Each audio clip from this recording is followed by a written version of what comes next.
think what they do is they fall into a trap of, hey, after I get this next assignment, this next gavel or this next committee, or after this next election, then I'll really fight the way I intended to when I got here. And that's part of what's wrong with Washington.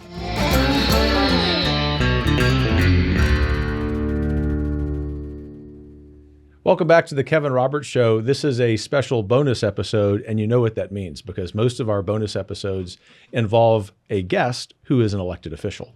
And I can tell you completely genuinely, because you know I would not be dishonest to you, that this elected official is one of my favorite people in the imperial city of Washington, D.C. And the reason he's one of my favorite people is because he knows what time it is.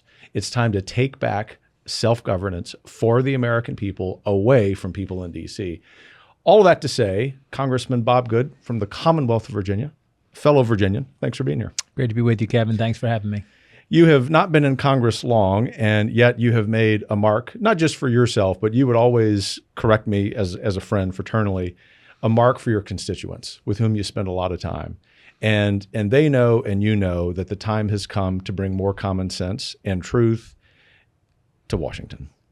Before we get into a specific piece of legislation that you have authored and that Heritage is very happy to be supportive of, what has been your impression of Washington in the years you've been here? Well, I came with the lowest of expectations and I was still disappointed. No, actually, it's a little better than what I anticipated in the sense that you come wondering if there's anyone that you can trust, if there's anyone that you'll respect or admire or feel like you have a kinship with, and there are some, and about 20 of them, as a matter of fact, that you saw a few weeks ago. But certainly you recognize how large the task is and how difficult it is to try to make a difference, and how this town and this government is set up to try to prevent you from making a difference. However, I have been pleased that there are some courageous conservative warriors who are fighting, not only groups like yours who support us, but also some members of Congress who are here for the right reasons and trying to do the right things. And we just need more of that, and we need to encourage and shore up those who want to be that way, but maybe are influenced too much by the wrong things. Or I think what they do is they fall into a trap of, hey, after I get this next assignment, this next gavel or this next committee, or after this next election, then I'll really fight the way I intended to when I got here. And that's part of what's wrong with Washington. Well, you know that I agree with that. All of us at Heritage agree with that enthusiastically. We look forward to having some wins here. And it's that point, having some wins, that I want to probe a little bit. And that is to ask you, over the last couple of weeks since the conclusion of the speaker vote, about the reactions of two groups of people, two decidedly very different groups of people. The first, most important, would be your constituents. You told me as we were preparing to press record that you spent some time doing some town halls in your district. What was the tenor? What were people saying about the speaker vote, about what's ahead in Washington? Yeah, we had a week back in the district where we were in recess and traveling around. For me, it's 24 cities and counties. And at the end of the previous week, we thought, why don't we do a series of town halls and get around the district? We'll advertise these and get as much word out as we can on short notice, and just give folks the opportunity to hear what we were doing, why we were doing it, how it happened, and kind of be able to ask questions and just hear from me directly, even as much as we had tried to convey that leading up to the speaker vote and through that week of contested votes for the speaker. And we had huge turnout and overwhelmingly supportive. Admittedly, there were some folks who said, I really didn't quite understand it. I didn't know why. I had some concerns.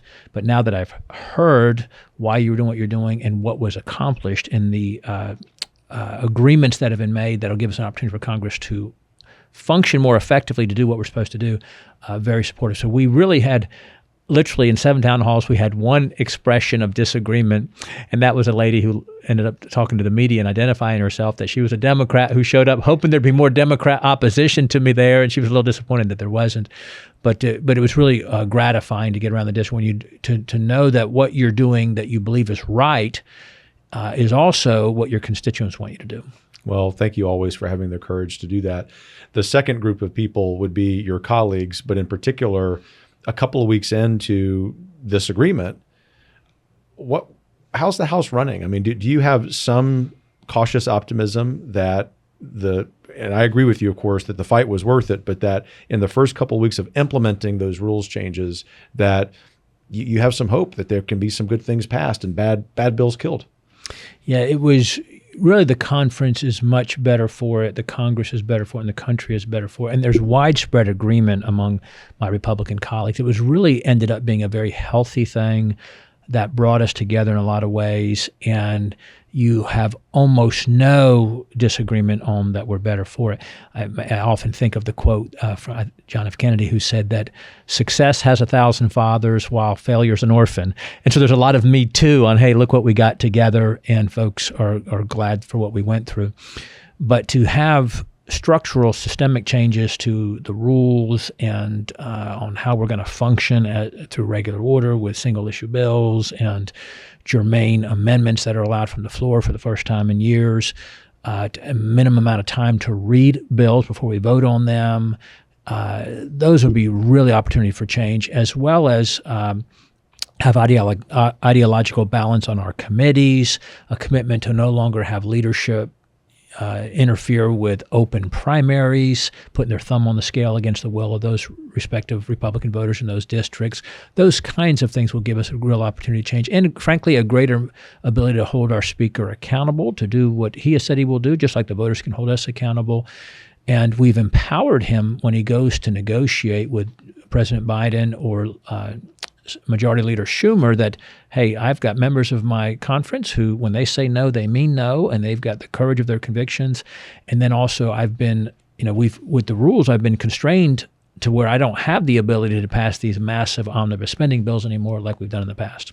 It really gives us a lot of hope for the conservative movement and therefore for the Republic. And just to react very positively to what you said, during the speaker vote, the weeks since, I've been sent text messages by a lot of friends around the country, supporters of Heritage, some of them with you and your 19 colleagues who forced those votes in principle, but they weren't sure about the specifics, and to your point. And to the person, once I gave them the explanation that speaking for Heritage, which is my job and a great duty, we were 100% aligned with all 20 of you, not in any way gratuitously against the speaker as a man. He knows that the conference is better, the Congress is better, the speaker will be a better speaker. And we're already seeing, because of how deeply involved we are at Heritage in legislation and meeting with you and your colleagues, including many of your colleagues who weren't part of the 20, that we think that the policy agenda that will take back self-governance for the American people is in much better shape.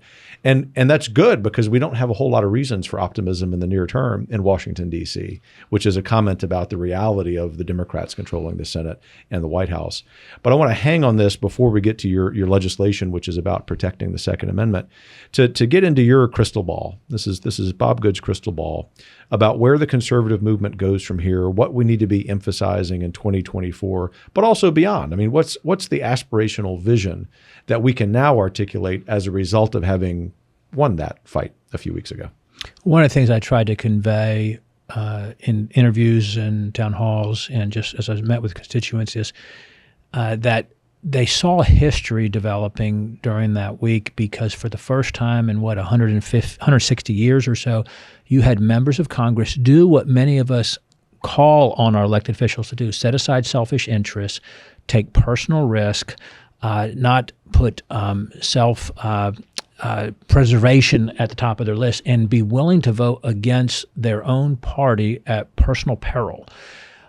And we call on our members of Congress to do that. We say, hey, status quo isn't right. The establishment, the rhinos, doing what we've always done, and the swamp and all that. Well, you saw members of Congress willing to do that over and over and over. Ended up being 15 votes, as you know. And then but what I tried to convey to folks is, yes, we got some real changes put in place, but it's only given us an opportunity. And we have to get comfortable being uncomfortable. It was uncomfortable. People called it chaos or a clown show, or, gosh, this is embarrassing. And then and I've tried to encourage my colleagues, trying to get them to stay the course and hang in there. So this is going to settle in a few days. In a couple of weeks, no one's going to care how long it took for us to get a speaker. Certainly no one's going to care 6 months from now or 2 years from now. We're running again. They'll judge us on what we've done with the opportunity that we've been given. But immediately you turn the page, and I went to see Kevin McCarthy. We sat down together. I pledged my support for him, told him I'm behind him, and we're united together, of course, now that he is the speaker. But we turned the page to the immediate horizon on the debt ceiling, as you know. And so where the real fight is, and arguably, of course, the greatest responsibility of the House is the power of the purse to protect the ability of the Congress or the government to be able to borrow money when needed, to protect the full faith and credit of the United States government, and to obviously exercise the power of the purse. So the spending fights will be critical. That's, one of the greatest threats to the country, of course, is the $32 trillion in national debt. And so we've got to be willing to take risks again and to be uncomfortable, willing to shut the government down, which is not the same thing as a default. The media and the Democrats want to put those two together. If you shut the government down, it means you're defaulting. We will have more than sufficient revenue because of the Trump tax cuts to pay the interest on the debt, to pay our bondholders, but we will have to prioritize. Not only in the immediacy as we navigate through the debt ceiling situation, but in the long term as we put ourselves on a path to fiscal responsibility. Thank you for that explanation. There are a lot of issues. I guess I would posit in every policy issue, there is room for some improvement for the sake of devolving power from D.C. back to the American people. And one of them clearly is protecting the Second Amendment. Mm-hmm. You have always been thoughtful about this, but beyond just being thoughtful, you also have a piece of legislation that you're pushing. Why don't you talk about that? Explain why now is so important for this particular piece of legislation. Well, as you know, we have a Constitution, and as much as the Dems may not like it, we do have that, thankfully, and we do have a Bill of Rights, and we do have a Second Amendment, and we're unique among the nations of the world, as our founders said, that we have God-given rights that are protected or enshrined in our Constitution, and the Second Amendment is that right that protects all the other rights. And you also have a left Democrat Party that is determined to try to strip away that right, which, as you know, the Second Amendment, it's not about sport or hunting or recreation. It's not even primarily about self-defense, although that's a critical part of it. It's about ensuring we remain a free people. And any honest reading of the founders' extra constitutional writing to give us the understanding from the Federalist Papers and otherwise on what they meant with the Second Amendment, it was to ensure we remain free as a check against tyranny. And a government that operates within the boundaries of the Constitution has no fear from an armed citizenry. And matter of fact, that is not only a guarantor of our freedom within our own nation in terms of a check on an oppressive regime, but it also is the greatest deterrent to land invasion from a foreign adversary, is that we are an armed people with some 400 million guns. Safest place in the world is the United States from a national defense standpoint because of that. But you have this relentless assault on that from an unchecked bureaucracy, in this case specifically the ATF, that, as you know, is trying to retroactively make criminals those who lawfully purchased not only their handgun, their pistol, but also their accessory, their pistol brace, typically for those who maybe have some kind of a limitation where they can only use one limb, maybe a veteran or a former law enforcement officer who was wounded. And so what our bill does, the Pistol Act, it says that you cannot through a regulatory fiat make someone a criminal by declaring a pistol brace makes a handgun into a short barrel rifle, falling under the restrictions from the NFA, the National Firearms Act from 1934. So we're trying to just, again, continue to battle the relentless assault on the Second Amendment rights by the left. Thank you for your work on protecting the Second Amendment. In my experience in public policy, but in my lifetime, being an avid gun owner, shall we say, I've never seen the level of assault against the Second Amendment with very spurious reasoning. Mm-hmm. I don't actually think there's much room for a legitimate policy debate about this. But if there were, it certainly wouldn't include the reasoning that the President of the United States himself uses. You know Scranton, Pennsylvania well, and I can't imagine that there are many people in the President's hometown and the surrounding counties who think that he's on target on this one. Yeah, to your reference, I was born in Wilkes-Barre, PA, and then lived a little bit in Scranton, PA. The first 4 years of my life were between Wilkes-Barre, Scranton, PA, and in northeastern Pennsylvania, where the president is allegedly from, as I said earlier. But exactly right. It is a critical responsibility for us. The number one role of the federal government is safety and security of its citizens, and part of that is not just protecting us from foreign invasion, like at the border, or national security, but it's also protecting the rights of the minority from the tyranny of the majority, and protecting our constitutional rights generally. And so there's not a more important fight than for us to fight to protect our Second Amendment. Think about that. Of our 10 rights enshrined in the Bill of Rights, the one that they want to say, your ability to exercise that right is dependent on those who break the law. So when someone breaks the law, then that diminishes your ability as a law-abiding citizen to exercise a fundamental right to self-defense. The president has also betrayed his people, and I would say all people, on the issue of life. Mm-hmm. And you're a man of deep faith as I am, and it troubles us significantly, to say the least, to see him and others and people in other high positions of government be so pro-abortion. What's the situation, Congressman, regarding protecting life in Congress now in the aftermath of the Dobbs decision? And I always in this show like to give our audience an action item. Is there something you would encourage members of the audience who are really focused on the life issue, and hopefully all of them are, that they could do to help? It is a critical issue, and there's no more important issue. And some of my colleagues, even friends in the media or friends with some of our conservative groups or certainly members of Congress, have gotten it wrong or unintentionally misrepresented what happened with the Dobbs decision. And they'll say, oh, the Dobbs decision, sent it back to the states. No, the Dobbs decision said there is no constitutional right to an abortion that cannot be restricted, and it returned the issue of abortion to the people's representatives, which includes the federal level as well as the state level. Some of my best friends in Congress suddenly became hyper federalist and say, oh, we have no role now, when they were co-sponsors or sponsors of lots of life legislation before the Dobbs decision. And then many, I think, have got on our side have almost gotten fearful of the responsibility we now have. And what I've called upon is we need to show the same courage that those Supreme Court justices did, that in the face of intimidation and threats and harassment, literally at their places of residence as well as their places of work, illegally for that matter, they showed courage after the leak and did the right thing and overturned the most catastrophic Supreme Court decision in the history of the country, the only one that cost 63 million lives. So all of us need to engage on the issue. And yes, state legislatures have a role. The Congress has a role. That's why I'm a co-sponsor of the Life at Conception Act again. But we all need to try to change hearts and minds in our respective communities and to stand up and support our, my wife and I, we support our local crisis pregnancy center. But we also need to make our voices heard to our elected officials, that we expect them to stand up on life.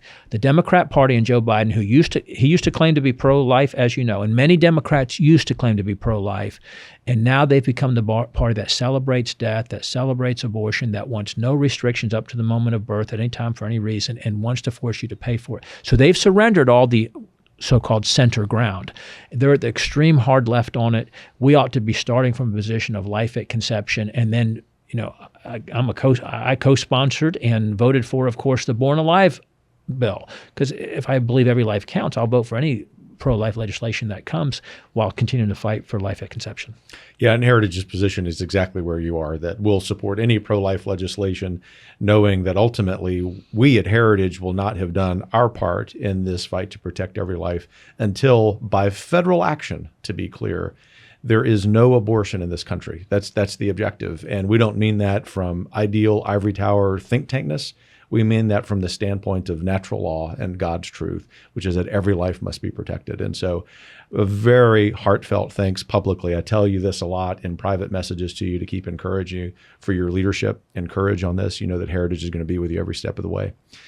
Let's end on an optimistic note, although I have great supernatural optimism on that issue too, because people, like you say, will get involved in crisis pregnancy centers, will understand this is a battle for the culture too. But on the note of optimism, let's say, I'm going to invite you into this exercise we use at Heritage.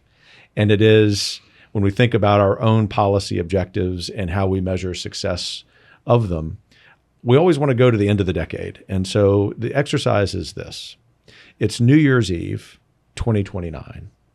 And I call you and I say, my friend, Congressman Bob Good, we have had some success. We as a country, we as a movement, since we first met several years ago, When you hear me say that, what are the first 2 or 3 things that come to mind that, given your service as a congressman, you will have said, oh, yes, Kevin, because we did these 2 or 3 things, we're taking back America? I'm going to say maybe 5 or 6. I'll try to do them. I'll try to do them very briefly, though, in the interest of time. Number one, we've restored faith in our once sacred institutions, FBI, federal law enforcement, IRS, Department of Justice, and we no longer see a 2-tier justice system or a weaponization of the federal government against its citizens. We've restored trust in that. Number two, we restored trust in our election systems, that we have greatly diminished the ability to interfere in our elections in a way that's obviously dishonest and thumb on the scales, whether it's big tech or practices in our respective states that facilitate fraud. Number three, we've secured our border, and we have reformed immigration in a way that puts American interests first, that requires patriotic assimilation, merit-based immigration, and that sort of thing. Number four, we've come a long way to defeating the left's assault on our children through our education system, and the indoctrination, the sexualization, just the anti-America, harmful diversity, equity, inclusion, CRT, transgender, all those kind of things been going on the left. We've come a long way there for school choice, and also just defeating the left's just very negative control of our education system. And then whatever number that I'm on there after that, I would say we've also brought fiscal responsibility back to the country. We have by then hopefully balanced our budget, reduced our national debt, and we've got reforms in place from a fiscal standpoint where we're securing our financial future for our kids and our grandkids. Congressman Bob Good, my friend of Heritage, thanks for being the man in the arena, as Teddy Roosevelt would say. Thank you, Kevin. Appreciate what you and the whole Heritage team does. Thanks a lot. Hope you enjoy that conversation. These bonus episodes tend to be a little more brief because these elected officials are very busy, but I think I can speak for Congressman Bob Good that he'll be willing to come back. We'll have a longer conversation soon. In the meantime, take care as we fight in optimism to take back this country.